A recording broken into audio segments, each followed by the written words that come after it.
जब तक पापा के केस के बारे में कोई भी एविडेंस सामने नहीं आता है, कोई भी प्रूफ सामने नहीं आता है, कोई भी एलिगेशंस और कोई भी मैनिपुलेशन फैब्रिकेशन ना हो किसी भी फैक्टर से, तो इसलिए हमने अभी बात किया है कि मीडिया ट्रायल पर रोक लगे। तो ऐसा कोई भी एविडेंस नहीं है जहां मेरे पापा ने ये शो किया है कि वो कम्युनल हेट्रेड स्प्रेड कर रहे हैं। जो भी वीडियोस दिखाई गई हैं मीडिया में अभी तक, वो सारे उन्होंने मिसरिप्रेजेंट किए हैं, उन्होंने मेरे पापा के वर्ड्स को ट्विस्ट किए हैं। ये है कि जो भी वो सामान लेकर गए हैं उसमें ऐसा कुछ भी नहीं है जिसका कनेक्शन फॉरेन फंडिंग के साथ है या पाकिस्तान के साथ है या जो भी एलिगेशंस लगे हैं उसके साथ है। तो मेरे पापा ने कभी नहीं सोचा था कि इस तरीके से वो फंस जाएंगे, क्योंकि जो भी काम होता था वो सारा लीगल होता था, सारा कॉन्स्टिट्यूशनल राइट के अकॉर्डिंग होता था। तो उस दिन मेरे पापा ने सारे डॉक्यूमेंट्स कलेक्ट किए और फिर मेरे पापा चले गए। तो हम लोगों को लगा कि सारे डॉक्यूमेंट्स लेकर गए हैं, ऐसा कुछ भी नहीं है जिनसे मेरे पापा को गिल्टी कोई बनाए। तो चले गए, रात हो गई, कुछ पता नहीं चला। फिर अगले दिन पता चला कि ATS पापा को लखनऊ लेकर गए हैं। उसके बाद हमने न्यूज़ में देखा था। देखिए 18 दिन हो गए हैं, ठीक है, हम यही सुन रहे हैं कि पूछताछ पूछताछ पूछताछ। 18 दिन में अभी तक ऐसा कोई भी एविडेंस सामने नहीं आया है जो ये प्रूफ कर सके कि अच्छा मेरे पापा का कन्वर्जन में हाथ है या मेरे पापा का ISI फंडिंग में हाथ है। कहीं भी नहीं। सारा काम दिल्ली में होता है, ऑफिस भी दिल्ली में है, लेकिन केस लखनऊ का बना दिया है, एंटी कन्वर्जन लॉ लखनऊ का रख दिया है। तो ये सब क्या है? This is manipulation, this is fabrication. 18 दिन हो गए तो पापा को देखा नहीं, कुछ पता नहीं कि कैसे हैं, बात नहीं हुई है, उनका फ़ोन भी बंद है और वी कांट मीट हिम। तो बहुत स्ट्रेस है उनके बारे में सोचकर इस वक्त हम पहुंचे हैं उमर गौतम साहब के घर पर। उनकी साहबजादी तकदीस फ़ातिमा हमारे साथ मौजूद हैं। अब इस पूरे मामले में जिस तरह से कस्टडी में भेज दिया गया है उमर गौतम साहब को, और अभी तक हालांकि ATS ने जो चार्जेस लगाने की बात कही गई थी वो नहीं लगाए गए हैं। हमारे साथ जो उनके साहबजादी हैं उनसे उस पूरे मामले पर हम बात करेंगे। अभी जो मीडिया ट्रायल चल रहा है उसको लेकर भी एक एप्लीकेशन आपके ज़रिए डाली गई है कोर्ट में कि उसको रोका जाए, तो उस पर क्या कार्रवाई अभी तक हुई है? मीडिया ट्रायल के बारे में जैसे लोग कह रहे हैं कि मिस रिपोर्टिंग हो रही है और जो भी एलिगेशंस लगे हैं वो फॉल्स हैं और बेसलेस हैं। तो इसलिए हम कोशिश ये कर रहे हैं कि जब तक पापा के केस के बारे में कोई भी एविडेंस सामने नहीं आता है, कोई भी प्रूफ सामने नहीं आता है, कोई भी एलिगेशंस और कोई भी मैनिपुलेशन फैब्रिकेशन ना हो किसी भी फैक्टर से, तो इसलिए हमने अभी बात किया है कि मीडिया ट्रायल पर रोक लगे, क्योंकि उसकी वजह से रेपुटेशन डैमेज हो रही है, चाहे वो हमारी हो या पापा की हो या किसी की भी हो। तो इसलिए हमने अभी मीडिया ट्रायल पर रोकने की कोशिश की है। ज़मानत को लेकर क्या किया जा रहा है? क्या अभी आप तैयारी में हैं कुछ एप्लीकेशन डालने की कि ज़मानत होनी चाहिए? क्योंकि अभी जो चार्जेस लगाने की बात योगी आदित्यनाथ के ज़रिए कही गई थी वो अभी तक नहीं लगाए गए हैं। हो सकता है चार्जशीट में उसको लगाया जाए।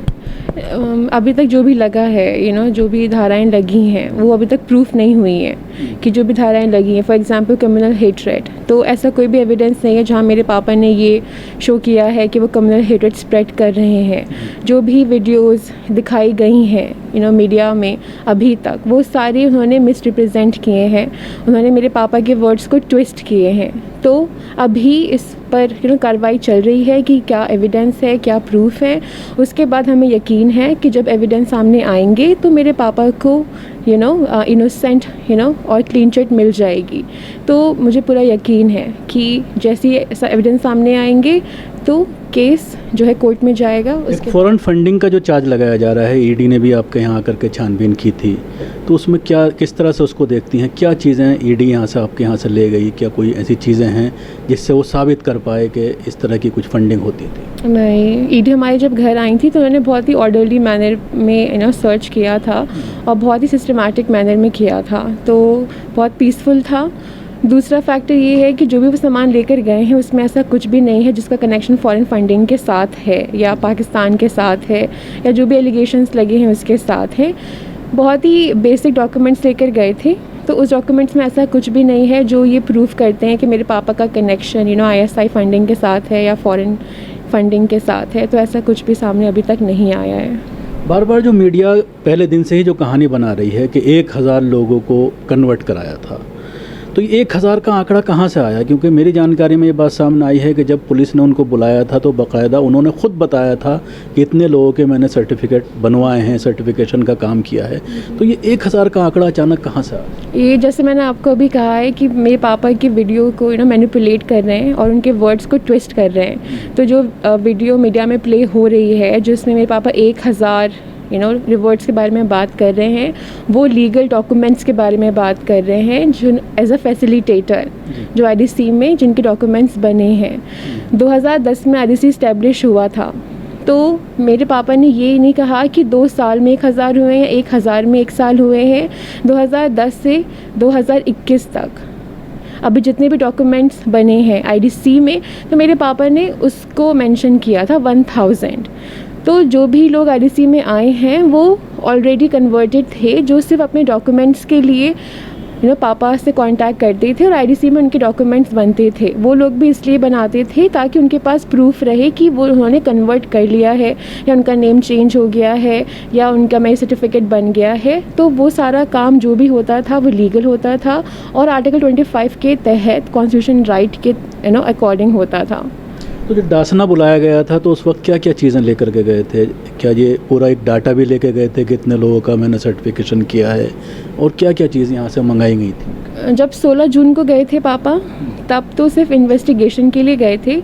तब मेरे पापा को नहीं मालूम था कि बहुत ही सीरियस मैटर हो जाएगा और मेरे पापा फ्रेम हो जाएंगे। तो जब 16 तारीख को गए थे तो बस ये कहा गया था कि आपको पुलिस में आना है 8 बजे। तो मेरे पापा चले गए थे।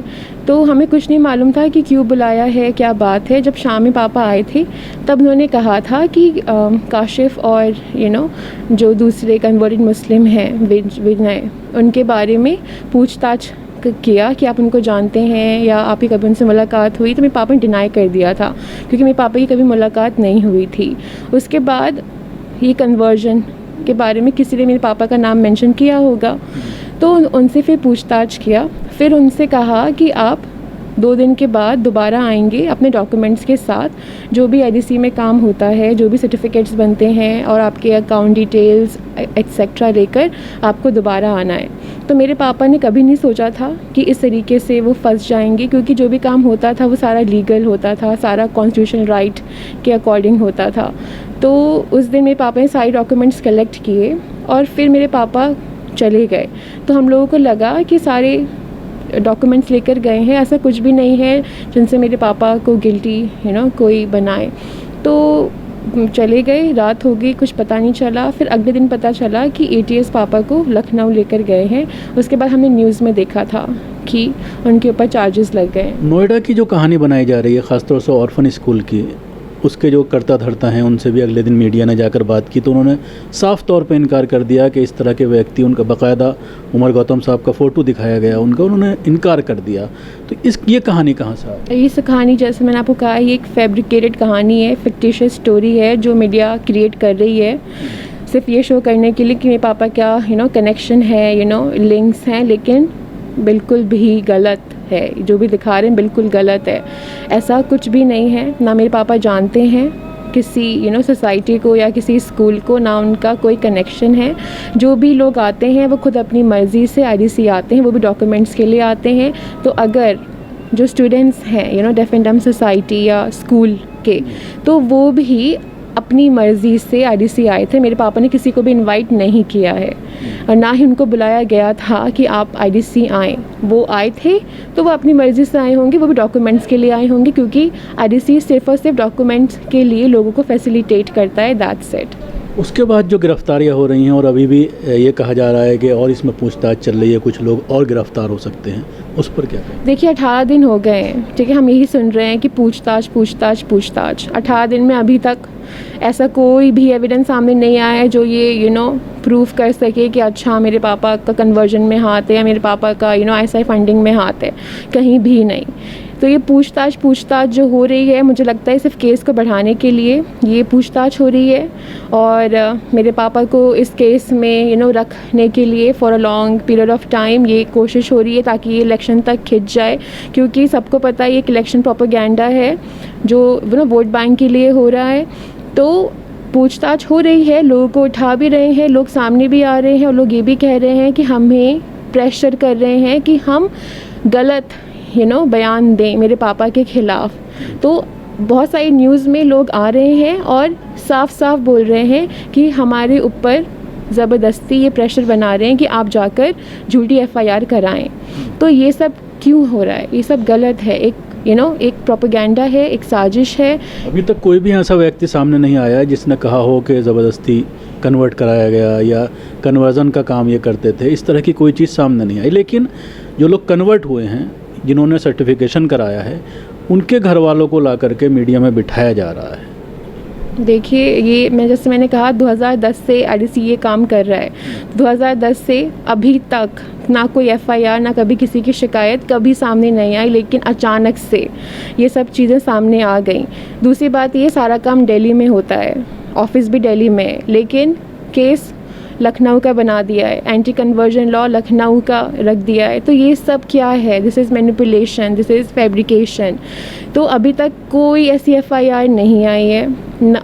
तो ये अचानक से अगर कोई FIR आती है तो साफ है कि लोगों ने झूठी FIR दर्ज किया है। लेकिन सब लोग समझ रहे हैं कि इलेक्शन है 2022 में और उसी की वजह से ये पूरा खेल किया जा रहा है। ऐसे में मुस्लिम तंजीमों के बारे में क्या कहेंगे? कौन लोग हैं जो आपकी मदद को सामने आए? जमीयत खुलकर सामने आई है, आपका केस लड़ रही है, और जो मुस्लिम तंजीमें हैं उनसे किस तरह की मदद चाहते हैं? देखिए, अभी तो जो हमारा सपोर्ट है वो जमीयत कर रही हैं और वो उन्होंने कहा था कि वो सपोर्ट करेंगे जितना हो सकेगा। तो अभी जो भी हमारे सपोर्ट में है वो उनकी तरफ से ही है। बाकी बहुत सारे ऑर्गेनाइजेशन सामने आई हैं, केरला के भी बहुत सारे ऑर्गेनाइजेशन हैं सपोर्ट में सामने आए हैं।